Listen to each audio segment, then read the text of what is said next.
Everybody thinks Spider-Man's biggest fear is losing the people he loves, but they're wrong. Peter Parker's real nightmare is way more personal than that. It's losing his own body, because that spider bite, the one that made him a hero, it never actually stopped. For years, quietly in the background, it kept working on him, slowly turning him into something that wasn't human anymore. First came the extra arms, then his eyes changed, and by the end, there was no Peter Parker left at all, just a man-spider, a hulking, feral, half-man, half-spider monster with no memory of who he used to be. And here's the wild part. This is one of the darkest, least talked about stories in all of Spider-Man history, and most people have no idea it even exists. So today, we're walking through the entire thing, start to finish, exactly how Peter turns into this creature, step by step. Before we dive in, do me a quick favor and hit subscribe. It genuinely helps the channel out. And if you love this kind of dark Spider-Man stuff, drop a comment and let me know. Alright, let's get into it. So, where did this whole nightmare actually start? To find the very beginning, we gotta go all the way back to 1971,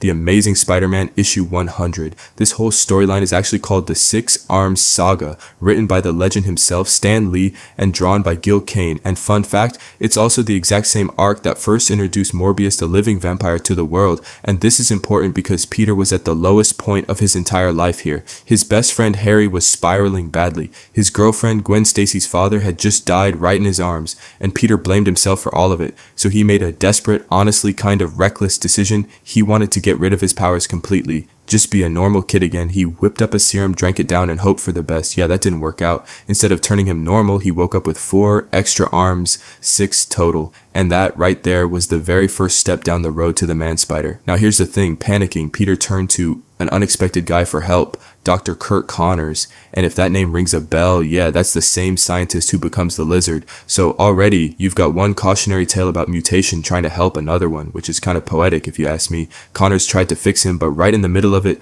Morbius, the living vampire, showed up and everything went sideways. Eventually, Connors and Morbius patched Peter up using an enzyme in Morbius's blood. But here's the key detail, and don't forget this, it was only a temporary fix. That mutation seed, still sitting inside Peter's DNA, just waiting. Then things got genuinely disturbing. Fast forward to 1984, a comic called Marvel Fanfare issue 2. Peter's stuck in this lost jungle world called the Savage Land, and a villain named Brainchild throws him into a machine. And this time, it's not just extra arms. Peter fully transforms into this multi-armed, monstrous spider creature. And this is actually the very first time the true man-spider form ever appeared in the comics. So this issue is a big deal for the whole concept. But here's what makes this version so unsettling. He can still talk, he can still think, and he has to sit there fully aware, feeling his own humanity draining away piece by piece while he's trapped in this beast's body. There's even this gut-wrenching moment where he begs to be put out of his misery rather than live as a monster. Imagine that for a second. Imagine being awake and conscious inside a monster, feeling yourself slip away and being completely powerless to stop it.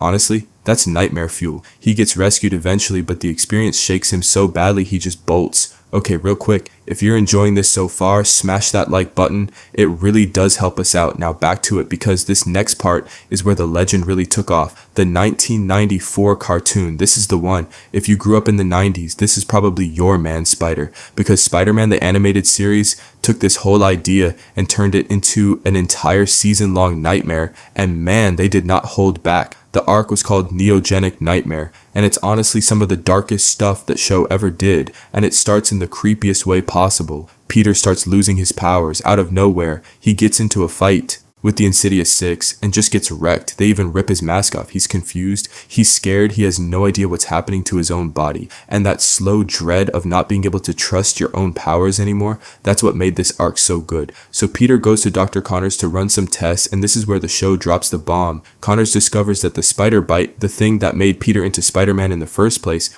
was never the end of anything. It was just the beginning. His body had been quietly mutating this entire time for years, and now that process was speeding up. And Connors tells him the thing that still gives me chills. Whatever Peter was becoming, it would not be human. Just sit with that. The exact thing that gave you your powers, your whole identity, is the same thing that's slowly erasing you. That's a horror movie premise right there. And here's a detail I love that most people forget. Peter was so scared and so desperate that he actually went to Professor Charles Xavier, yeah, the Professor X from the X-Men, hoping he could help. But Xavier tells him he can't, because his whole thing is helping mutants accept who they are and Peter's situation was something different entirely. Think about how lonely that must have felt. The one guy in the world who's supposed to understand weird genetic transformations basically tells you, sorry kid, you're on your own. And honestly, the show planted the seeds for this way earlier when the Scorpion had his own out-of-control mutation. They were quietly setting up Peter's before you even realized it. That kind of long game storytelling in a 90s kids cartoon, chef's kiss. Now here's where it gets even worse, and this is my favorite tragic detail. Desperate for a cure, Peter goes to a researcher named Dr. Mariah Crawford. She means well, she really does. And she gives him what she thinks is the cure, but instead of fixing him, it accelerates everything. Boom, 4 more arms, 6 total again. And this time it's not just physical. His mind starts going. His memories, his reason, his self-control, all slipping away. He's not fully Peter anymore, but he's not fully a monster yet either. He's stuck somewhere terrifying in between. And that in-between stage, honestly, might be the scariest part of the whole thing. Alright, we're past the halfway point, and this is where it all comes crashing down. If you've stuck around this far, this is the payoff. Stick with me. So Peter's mutation finally hits its peak, and there's no more Peter. He fully becomes the man spider. And in the cartoon, this thing is genuinely horrifying. 6 arms, 6 eyes, sharp mandibles, and get this, it can spit acid from its mouth and shoot webbing from every single limb. No web shooters needed. This is not a guy in a costume anymore. This is a monster.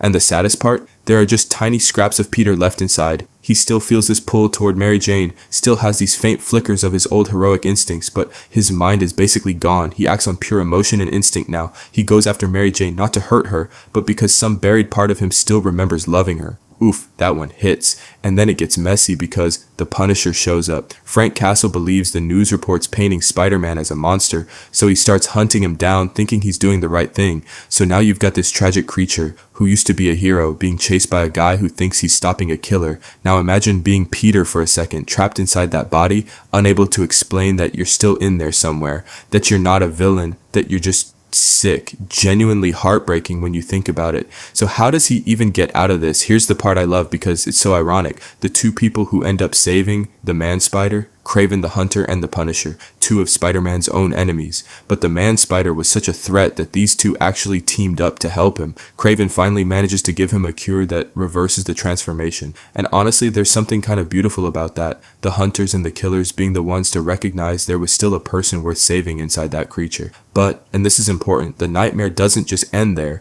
Peter has to keep going back to Dr. Connors over and over to keep the mutation suppressed because sometimes those extra arms would just start growing back. So he spent a long time living with this curse hanging over him, never fully safe, always one bad day away from becoming the monster again. Eventually, in a wild twist, the Vulture accidentally absorbs the whole condition when he tries to steal Peter's youth, and that finally frees Peter from it for good. Bit of poetic justice there, honestly. The guy obsessed with staying young ends up catching Peter's curse instead. And here's the version most people completely miss. In the comics, things went even darker with a story called The Other, which ran around 2005. A villain named the Queen, who could control bugs and spiders, reached into Peter and woke up that sleeping spider nature all over again. And in that story, Peter actually reaches the end of the line, only to be reborn out of a cocoon, coming back with new spider abilities, organic webbing, little barbs on his wrists, night vision, the works. It was the most mature, most unsettling take on the whole concept, the idea that Peter's spider side was always fighting to take over his human side.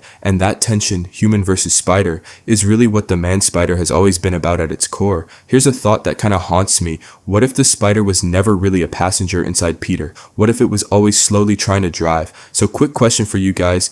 If you had to live like Peter did, slowly turning into something you couldn't control, do you think you'd be able to hold on to who you are? Or would you lose yourself? Let me know down in the comments. I genuinely want to hear your take on this one. Oh, and one more thing before we wrap up. If you're into the man spider and this whole darker horror side of Spider-Man, there's actually a really solid fan-made Spider-Man horror short floating around on YouTube that leans into exactly this creepy vibe. I won't spoil it, but if that's your thing, it's worth a look. Not bad at all for a fan project, honestly. So there you have it. That's the full story of how the friendly neighborhood Spider-Man becomes the man spider. It started with one desperate serum back in 1971, exploded into a full nightmare in the 90s cartoon, and got even darker in the comics. And maybe that's what makes this story stick with you, because at its heart, it's not really about a monster. It's about a good man fighting to hold on to himself, while the very thing that made him special tries to take it all away. And every single time, no matter how far gone he got, some tiny piece of Peter refused to give up. That right there